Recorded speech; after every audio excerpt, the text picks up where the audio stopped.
దీర్ఘకాలంలో బంగారం దిగుమతిపై దేశం ఆధారపడటాన్ని తగ్గించడంతో పాటు ఉత్పాదక ప్రయోజనాల కోసం దాని వినియోగాన్ని సులభతరం చేయడానికి దేశంలో గృహాలు, సంస్థల వద్ద ఉన్న బంగారాన్ని సమీకరించడం కోసం సెప్టెంబర్ 15, 2015న గోల్డ్ మానిటైజేషన్ స్కీమ్ని ప్రకటించింది. సాధారణంగా జీఎంసీ 3 భాగాలను కలిగి ఉంటుంది.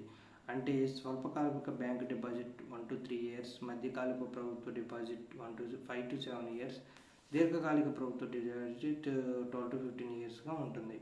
గోల్డ్ మానిటైజేషన్ స్కీమ్ పనితీరు మారుతున్న మార్కెట్ పరిస్థితుల పరిశీలన ఆధారంగా మార్చి 26, 2025 నుంచి జీఎంఎస్కి సంబంధించిన medium term, long term government deposit భాగాలను నిలిపివేయాలని నిర్ణయించామని ఆర్థిక మంత్రిత్వ శాఖ స్పష్టం చేసింది.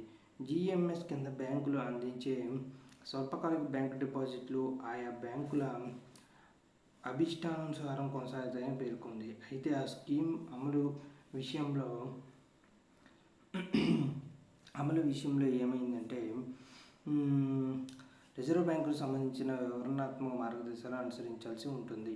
జీఎంసీ సంబంధించిన ఎంఎల్టీజీడీ భాగాల విధంగా నియమించబడిన collection and purity testing centre లేదా GMS mobilisation, collection and testing agent లేదా నియమించిన బ్యాంకు శాఖల్లో టెండర్ చేసిన ఏవైనా బంగారు డిపాజిట్లను అంగీకరించమని ఆర్థిక మంత్రిత్వ శాఖ తెలిపింది. అయితే ఎంఎల్టీజీడీ కింద ఉన్న డిపాజిట్లు జీఎంఎస్కు సంబంధించిన ప్రభుత్వ మార్గదర్శకాల ప్రకారం రిడెంప్షన్ వరకు కొనసాగుతాయి. అంటే నవంబర్ 2024 వరకు మొత్తం 31,164 కిలోల బంగారం, స్వల్పకాలిక బంగారు నిక్షేపాలు 7,590